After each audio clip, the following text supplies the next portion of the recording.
Hi friends, அனைவருக்கும் வணக்கம். இப்போ நமக்கு ஆல்ரெடி ஏபிஎம் பேப்பர் முடிஞ்சிருச்சு. அதுக்கப்புறமா பிஎஃப்எம் பேப்பரும் நமக்கு முடிஞ்சிருச்சு. ஸோ அது நல்லபடியாக கிளியர் பண்ணவங்க எல்லாருக்குமே என்னுடைய வாழ்த்துக்கள் ஃப்ரெண்ட்ஸ். கிளியர் பண்ணலனாலும் ஒன்றும் பிரச்சனை இல்லை. நீங்கள் அதுக்காண்டி ஒரி பண்ணிக்க வேண்டியதில்லை. நம்ம அடுத்த அட்டம்ப்ட்டில் நம்ம ஷுவர் ஷாட்டாக நம்ம வந்து இதை கிளியர் பண்ணிட தான் போகிறோம். அதனால் அதை நினச்சி நீங்கள் ஒரி பண்ண வேண்டிய அவசியம் கிடையாது.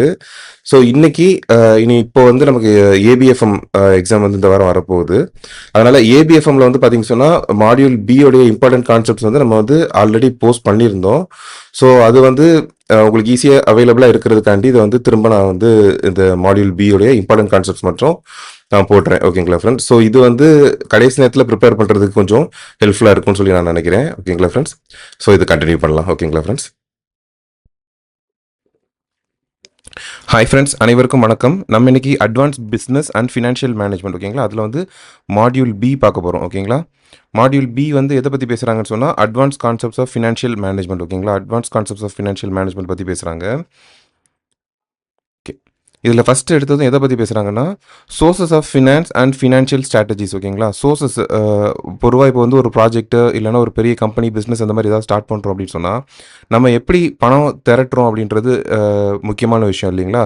ஸோ எங்கெங்கெல்லாம் இருந்து நம்ம வந்து ஃபினான்ஸ் வந்து நம்ம சோர்ஸ் பண்ண முடியும் அதை பற்றி சொல்கிறாங்க. அதுக்கப்புறம் ஃபினான்ஷியல் ஸ்ட்ராட்டஜிஸ் பற்றி பேசுகிறாங்க. ஓகேங்களா, இதில் ஃபஸ்ட்டு வந்து சோர்சஸ் ஆஃப் ஃபினான்ஸ் பற்றி பார்க்கலாம். அதில் வந்து என்னென்னா ஃபஸ்ட்டு எப்படி ஆரம்பிக்கிறாங்கன்னா ஒரு பிஸ்னஸ் வந்து நம்ம எஸ்டாப்ளிஷ் பண்ணுறோம் அப்படின்னு சொன்னால் அங்கே வந்து நமக்கு என்ன தேவைப்படும், லாங் டேர்ம் ஃபண்ட்ஸ் வந்து தேவைப்படும். ஓகேங்களா, லாங் டேர்ம் ஃபண்ட்ஸ் தேவைப்படும். இந்த லாங் டேர்ம் ஃபண்ட்ஸ் வந்து எங்கேருந்து வரும் அப்படின்னு சொல்கிறாங்கன்னா ப்ரொமோட்டர் இருக்காங்க பார்த்தீங்களா. ஒரு கம்பெனின்னு சொல்லி ஆரம்பிக்கிறாங்கன்னா அந்த கம்பெனிக்கு வந்து ஓனர் இருக்க மாட்டாங்க. ஏன்னா அந்த கம்பெனி வந்து ஒரு ஆர்டிஃபிஷியல் பர்சனாக இருக்கும். ஸோ அதனால் கம்பெனியை பொறுத்த வரைக்கும் ப்ரொமோட்டர்ஸ் தான் இருப்பாங்க. ஓகேங்களா, அப்போ ப்ரொமோட்டர் இருக்கிறாங்க அப்படின்றப்போ அவங்க வந்து என்ன கொண்டு வருவாங்க, ஈக்விட்டி கொண்டு வருவாங்க. ஓகேங்களா, ஈக்விட்டினா ஷேர்ஸ். ஓகேங்களா, இப்போ வந்து ஒரு 1,00,000 வந்து கேபிட்டல் வேணும் அப்படின்னு சொன்னால் அந்த ப்ரொமோட்டர் வந்து அந்த ஆத்தரைஸ்டு ஷேர் கேபிட்டல் வந்து 1 lakh வரைக்கும் அவங்க கொண்டு வரலாம் அப்படின்னு சொன்னால் அந்த ப்ரொமோட்டர் வந்து அவங்க பங்குக்கு வந்து ஒரு 10,000 இல்லை 15,000 அந்த மாதிரி கொண்டு வருவாங்க இல்லைங்களா. ஸோ அதுதான் வந்து ப்ரொமோட்டருடைய ஈக்விட்டி இருக்கும். ஸோ அதை தாண்டி ஷேர் ஹோல்டர்ஸ் நிறைய பேர் வந்து இன்வெஸ்ட் பண்ணுவாங்க. ஓகேங்களா, அதை தாண்டி நிறைய பேர் வந்து ஷேர் ஹோல்டர்ஸ் இன்வெஸ்ட் பண்ணுவாங்க. இது வந்து ஒரு லாங் டேர்ம் ஃபண்டாக இருக்கும் நமக்கு. ஓகேங்களா, இது வந்து நமக்கு வந்து ஒரு லாங் டேர்ம் ஃபண்டாக இருக்கும். இது வந்து ப்ரொமோட்டர்ஸ் மூலியமா வரும், இல்லைனா ஷேர் ஹோல்டர்ஸ் மூலியமா வரும். ஓகேங்களா ஃப்ரெண்ட்ஸ், அடுத்து எடுத்துக்கிட்டோம்னு சொன்னால் நமக்கு வந்து லாங் டேர்ம் பாரோயிங்ஸ்னால் நம்ம வந்து பேங்க்ஸ்கிட்ட தான் போவாங்க. பேங்க் மூலியமாக நமக்கு கிடைக்கிற லாங் டேர்ம் பாரோயிங்ஸ் மூலியமாக நம்ம வந்து ஃபண்ட்ஸ் திரட்ட முடியும். ஓகேங்களா, ஸோ அது மூலியமாக நம்ம வந்து பிஸ்னஸ் ஸ்டார்ட் பண்ண முடியும். இது ஒன்று. அடுத்து பார்த்துட்டோம்னு சொன்னால் பிரிட்ஜ் ஃபினான்ஸ்னு சொல்கிறாங்க. ஓகேங்களா, இந்த பிரிட்ஜ் ஃபினான்ஸ்னால் என்ன சொல்கிறாங்க அப்படின்னு சொன்னால் நம்ம வந்து பேங்க்கில் போய் லோன் அப்ளை பண்ணிட்டோம். ஓகேங்களா, லோன் அப்ளை பண்ணி லாங் டேர்ம் பாரோயிங்காக லோன் அப்ளை பண்ணிட்டோம். அது சாங்ஷனும் ஆயிடுச்சு. ஆனால் அது சாங்ஷன் ஆகிட்டு நமக்கு வந்து கிரெடிட் பண்ணுறதுக்கு வந்து ஒரு 90 days இந்த மாதிரி ஆகும் அப்படின்னு சொல்கிறாங்கன்னா அந்த 90 days வரைக்கும் நமக்கு அந்த 90 daysக்குள்ளே நமக்கு அவசரமாக ஏதாவது ஒரு ஃபண்ட்ஸ் தேவைப்படுது, ஏதோ ஒரு மெஷினரி வாங்க வேண்டியிருக்கு அப்படின்னா அதை வாங்குறதுக்கு நம்ம என்ன பண்ணலாம்னு சொன்னால் பிரிட்ஜ் ஃபினான்ஸ் வாங்கிக்கலாம்னு சொல்கிறாங்க. அது வந்து வேறு இன்ஸ்டியூஷன்லையோ வேறு பேங்க்லேயோ நம்மளால் வாங்கிக்க முடியும்.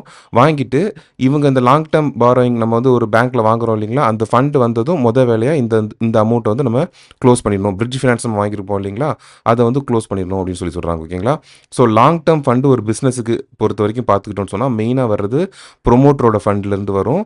அதுக்கப்புறமா பேங்க்கோடைய லாங் டேர்ம் லோன்ஸில், அப்புறமா பிரிட்ஜ் ஃபினான்ஸ் இது வந்து சின்னதாக போட்டிருக்காங்க. ஓகேங்களா, அடுத்து பார்த்தோம்னு சொன்னால் அந்த பிஸ்னஸை நமக்கு ரன் பண்ண வேண்டியிருக்கும். ஓகேங்களா, அந்த பிஸ்னஸை ரன் பண்ணுறதுக்கு நமக்கு வந்து ஷார்ட் டேர்ம் ஃபண்ட்ஸ் தேவை. இது வந்து ஒர்க்கிங் கேபிட்டலுக்காக தேவைப்படும் சொல்கிறாங்க. ஓகேங்களா, ஒர்க்கிங் கேபிட்டல் அப்படின்னு சொல்லி எடுத்துக்கிட்டோம்னு சொன்னால் நம்ம வந்து இப்போ வந்து ஒரு கம்பெனி இருக்காங்கன்னு சொன்னால் அவங்க வந்து ரா மெட்டீரியல்ஸ் வாங்க வேண்டியிருக்கும். ஓகேங்களா, அவங்களோட கேஷை வச்சு அவங்க வந்து ரா மெட்டீரியல்ஸ் வாங்க வேண்டியிருக்கும்.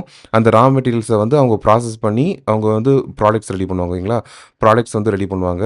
அதுக்கப்புறமா அதிலிருந்து அந்த ப்ராடக்ட்ஸ் வந்து செல் பண்ணுவாங்க. செல் பண்ணுறப்போ சில டைம் பார்த்தீங்கன்னா மோஸ்ட் ஆஃப் த டைம் பார்த்தீங்கன்னு சொன்னால் கிரெடிட்டில் தான் வந்து சேல் பண்ணுற மாதிரி இருக்கும். ஓகேங்களா, ஸோ நம்மளோட பணம் வந்து எங்கெல்லாம் முடங்கும் அப்படின்னு சொல்லி பார்த்தீங்கன்னா நம்ம வந்து ரா மெட்டீரியல்ஸ் வாங்கியிருப்போம், அங்கே கொஞ்ச நாள் முடங்கி போயிருக்கும். அதை வந்து ப்ராடக்டாக கன்வெர்ட் பண்ணுற வரைக்கும் கொஞ்ச நாள் நம்ம பணம் முடங்கி போயிருக்கும். அதுக்கப்புறமா நம்ம செல் பண்ணால் உடனே நமக்கு பணம் கிடைக்குமான்னு நினைப்போம்.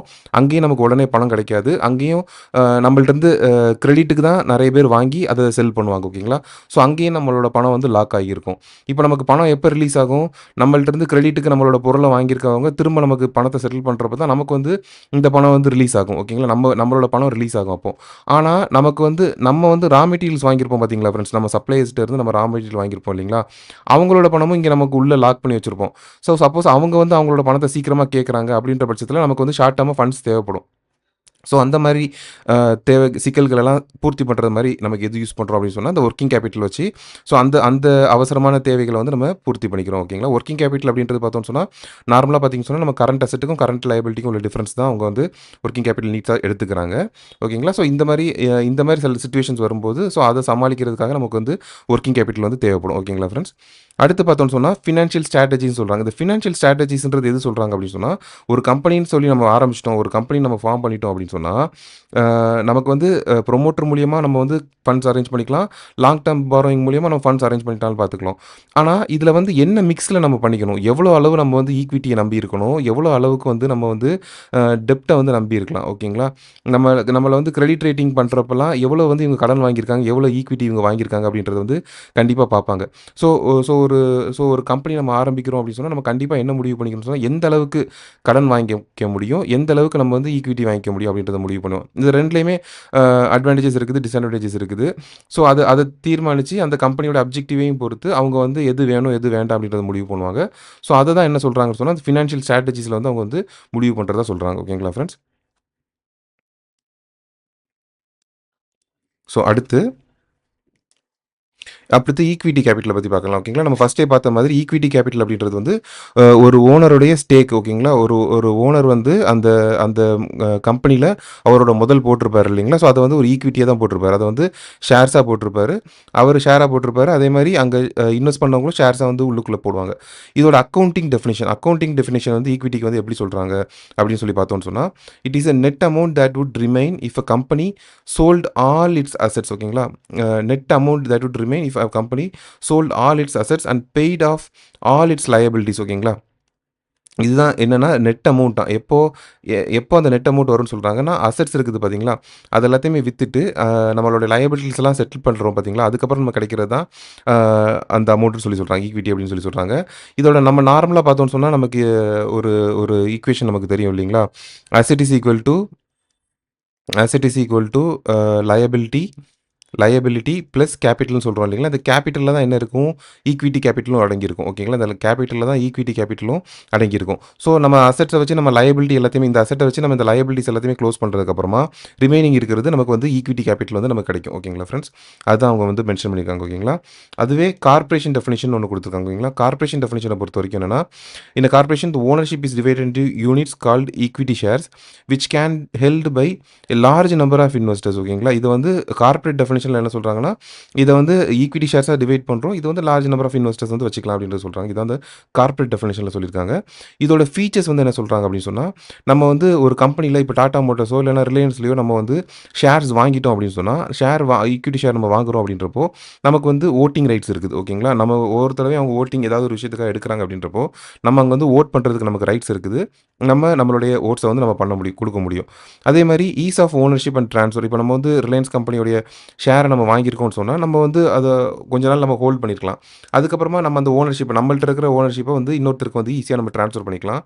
நம்ம வந்து கடைசி வரைக்கும் அத ஹோல்ட் பண்ண வேண்டியிருக்கும் அப்படின்ற அவசியம் கிடையாது. அதே மாதிரி லிக்விடிட்டில என்ன சொல்றாங்கன்னு சொன்னா, இப்ப ஷேர் மார்க்கெட் இருக்குதுன்னு சொன்னா, டாடா மோட்டார்ஸோட ஷேர நம்ம வாங்கி வச்சிருக்கோம் அப்படின்னு சொன்னா, நீங்க எப்ப நெனச்சாலும், அதாவது வொர்க்கிங் ஹவர்ஸ்ல நம்ம எப்ப நெனச்சாலும், அந்த ஷேர்ஸ வந்து டாடா மோட்டார்ஸோட ஷேர்ஸ வந்து நான் வித்துக்கிட்டு அத லிக்விடேட் பண்ணிக்கலாம். அத வந்து நான் கேஷா வந்து கன்வெர்ட் பண்ணிக்க முடியும். ஸோ அது வந்து ஈஸியா லிக்விடபிளா இருக்குது. அதுக்கப்புறமா பார்த்தீங்கன்னு சொன்னா, பிளெட்ஜபிள் செக்யூரிட்டின்னு சொல்றாங்க. இத வந்து நம்ம பிளெட்ஜ் பண்ணி பேங்க்ஸ்ல வந்து இத வந்து நம்ம பிளெட்ஜ் பண்ணி, இது மூலியமா நம்மளால லோன்ஸ் கூட நம்மளால எடுத்துக்க முடியும். ஸோ இதெல்லாம் வந்து ஃபீச்சர்ஸ் ஆஃப் ஈக்விட்டி கேபிட்டல்ல சொல்றாங்க. ஓகேங்களா ஃபிரெண்ட்ஸ்? நெக்ஸ்ட் பார்த்தீங்கன்னு சொன்னா, இந்த கேபிட்டல்ல வந்து டைப்ஸா குடுத்துருக்காங்க. ஓகேங்களா. அந்த ஷேர்ஸ எப்படி இஷ்யூ பண்றோம், எப்படி சப்ஸ்கிரைப் பண்றாங்க, எத்தன பேர் எவ்வளோ பே ஆயிருக்குது, இத பொறுத்து சில டைப்ஸ் சொல்றாங்க. ஓகேங்களா. அதில வந்து பார்த்துக்கிட்டோம்னு சொன்னா, ஃபர்ஸ்ட் எடுத்ததும் ஆத்தரைஸ்டு கேபிட்டல். ஓகேங்களா. இந்த ஆத்தரைஸ்டு கேபிட்டல பொறுத்தவரைக்கும், ஒரு கம்பெனி வந்து ஸ்டார்ட் பண்றப்போ, அவங்க வந்து memorandum of association, articles of association சொல்லி 2 மென்ஷன் பண்ணுவாங்க. ஓகேங்களா ஃபிரெண்ட்ஸ். அந்த மெமரண்டம் ஆஃப் அசோசியேஷன்ல நம்ம கம்பெனில எவ்வளவு வந்து கேபிட்டல் நம்ம வச்சுக்க முடியும், எவ்வளவு வந்து கேபிட்டல் வந்து நம்ம வந்து ஆத்தரைஸ் எவ்வளோ வரைக்கும் நம்ம வந்து கேப்பிட்டல் வாங்கலாம் அப்படின்றது வந்து முடிவு பண்ணிப்பாங்க. சப்போஸ் ஒரு கம்பெனி வந்து 10,00,000 வந்து முடிவு பண்றாங்க அப்படின்னு சொன்னா, அவங்க வந்து ரெஜிஸ்டர் பண்றப்போ, நாங்க வந்து 10,00,000 வரைக்கும் கேப்பிட்டல் வந்து ரைஸ் பண்ணுவோம் அப்படின்ற மாரி அவங்க வந்து ரெஜிஸ்டர் பண்ணிப்பாங்க. ஓகேங்களா? ஆனா இந்த 10,00,000 அப்படின்றத வந்து நம்ம மாத்த முடியாது. கம்பெனி ரெஜிஸ்டர் பண்றப்போ நம்ம குடுத்துட்டோம். அதனால நம்ம மாத்த முடியாது அப்படின்றது கிடையாது. நம்ம எப்ப வேணாலும் இந்த அமௌண்ட்ட வந்து மாத்திக்கலாம். கம்பெனி வளர வளர இந்த கேப்பிட்டல் ஆத்தரைஸ்டு ஷேர் கேப்பிட்டல்ன்றத வந்து அவங்க வந்து 10,00,000லேருந்து 10 க்ரோர்ஸா மாத்திக்கலாம். 10,000 க்ரோர்ஸா அவங்க வந்து மாத்திக்க முடியும். ஸோ கம்பெனி வளர வளர இந்த ஆத்தரைஸ்டு ஷேர் கேப்பிட்டல அவங்க வந்து மாத்திக்க முடியும். ஓகேங்களா ஃபிரெண்ட்ஸ்? அதுக்கப்புறமா பார்த்தீங்கன்னு சொன்னா இஷ்யூடு ஷேர் கேப்பிட்டல் அப்படின்னு சொல்றாங்க. ஓகேங்களா? இப்ப இந்த இஷ்யூடு ஷேர் கேப்பிட்டல்ல ஒரு கம்பெனி வந்து 10,00,000 ஆத்தரைஸ்ட் ஷேர் கேப்பிட்டல் வச்சிருக்காங்கன்னு சொன்னா, அவங்க எல்லாத்தையுமே இஷ்யூ பண்ணிற மாட்டாங்க. அதுல வந்து ஒரு 2,00,000மோ, 3,00,000மோ இஷ்யூ பண்றாங்கன்னு வச்சுக்கலாம். ஓகேங்களா? வந்து 2,00,000மோ, 3,00,000 வந்து இஷ்யூ பண்றாங்க அப்படின்னு சொன்னா, அது வந்து இஷ்யூடு ஷேர் கேப்பிட்டல் அப்படின்னு சொல்றாங்க. ஓகேங்களா? இந்த 2,00,000, 3,00,000 அவங்க இஷ்யூ பண்ணதுல எவ்வளவு சப்ஸ்கிரைப் ஆயிருக்குது அப்படின்றது இருக்குது பார்த்தீங்களா? எவ்வளவு வந்து சப்ஸ்கிரைப் ஆயிருக்குது அப்படின்றது தான் சப்ஸ்கிரைப்டு ஷேர் கேப்பிட்டல் அப்படின்னு சொல்றாங்க. ஓகேங்களா? Subscribe share capital. அடுத்து பார்த்தீங்கன்னா, சப்ஸ்கிரைப் பண்றப்பமே பொதுவா பார்த்தோம்னு சொன்னா, நம்ம சப்ஸ்கிரைப் பண்றப்பவே பார்த்தீங்கன்னு சொன்னா, நம்மள்ட்ட வந்து எல்லா ஃபண்ட்ஸுமே வாங்கிருவாங்க. இப்போ ஒரு ஷேரோட விலை வந்து ₹100க்கு இருக்குது அப்படின்னு சொன்னா, நம்ம சப்ஸ்கிரைப் பண்றப்பமே ₹100 பே பண்ணி தான் நம்ம இப்போ வந்து சப்ஸ்கிரைப் பண்ற மாதிரி இருக்கும். ஆனா வேறையும் ஒரு ஆப்ஷன் இருக்குதுன்னு சொல்றாங்க. அது என்ன ஆப்ஷன் சொன்னா, கம்பெனிக்கு வந்து உடனடியா ஃபண்ட்ஸ் தேவையில்ல. அதனால இப்ப மக்கள்ட்டருந்து நம்ம உடனடியா பணம் வாங்கி வைக்க வேண்டாம் அப்படின்னு நினைச்சாங்கன்னு சொன்னா, அவங்க என்ன பண்றாங்கன்னு சொன்னா, ஆப்ஷன்ஸ் வந்து குடுக்குறதா சொல்றாங்க. அதாவது சப்ஸ்கிரைப் பண்றப்போ ஒரு கம்பெனி ஒரு ₹100 ஷேர் இருக்குதுன்னு சொன்னா, சப்ஸ்கிரைப் பண்றப்போ நீங்க ₹20 குடுத்து சப்ஸ்கிரைப் பண்ணிக்கோங்க. அதுக்கப்புறம் கம்பெனி வந்து ஒரு 2 மாசம் கழிச்சு கால் பண்ணுவாங்க. கால் பண்றப்ப மிச்சம் ₹80 நம்ம பே பண்ணா போதும். ஓகேங்களா? ஸோ அத தான் என்ன சொல்றாங்கன்னு சொன்னா, கால்ட் அப் ஷேர் கேப்பிட்டல் அப்படின்னு சொல்றாங்க. Called up share capital. First வந்து நம்ம சப்ஸ்கிரைப் பண்றப்போ ஒரு ₹20 அந்த மாரி சப்ஸ்கிரைப் பண்ணிக்கலாம். அதுக்கப்புறம் பேலன்ஸ் இருக்கிறத அவங்க வந்து கால்ட் அப் ஷேர் கேப்பிட்டல் அதாவது கால் பண்றாங்க. ஒரு 2 மந்த்ஸ் கழிச்சு நீங்க வந்து பணத்த பே பண்ணுங்கன்னு சொல்லுவாங்க. அப்ப நம்ம வந்து ரிமைனிங் ₹80 வந்து நம்ம பே பண்ணிக்க முடியும். இது வந்து கால்ட் அப் ஷேர் கேப்பிட்டல் அப்படின்னு சொல்றாங்க. அடுத்து paid up share capital. Paid up share கேப்பிட்டல்னா நம்ம வந்து இதுவரைக்கும் எவ்வளோ ஷேர்ஸ் வந்து பே ஆயிருக்கு அப்படின்றது தான் பெய்ட் அப் ஷேர் கேப்பிட்டல் அப்படின்னு சொல்றாங்க. ஓகேங்களா ஃபிரெண்ட்ஸ்? அடுத்து கால்ஸ் இன் அரியர்ஸ். ஓகேங்களா? கால்ஸ் இன் அரியர்ஸ்னா, சிலர் நம்ம கால் பண்றப்போ, அந்த கால் பண்றாங்க இல்லைங்களா, நீங்க ₹20 ஏற்கனவே பே பண்ணியிருப்பாங்க. ₹80 நீங்க பே பண்ணுங்க அப்படின்னு சொல்லி நம்ம கால் பண்றப்போ, அது பே பண்ணாம அரியர்ஸ்ல இருக்கிறது வந்து கால் இன் அரியர்ஸ்ன்னு சொல்றாங்க. அடுத்து பார்த்தீங்கன்னா, ஃபோர்ஃபெய்ட்டட் ஷேர்ஸ். இப்போ இந்த ₹80 அவங்க கெட்டாமலே விட்டுட்டாங்க அப்படின்னு சொன்னா, அந்த ₹20 ஆல்ரெடி அவங்க வந்து பே பண்ணிட்டாங்க. ₹20 பே பண்ணிட்டாங்க.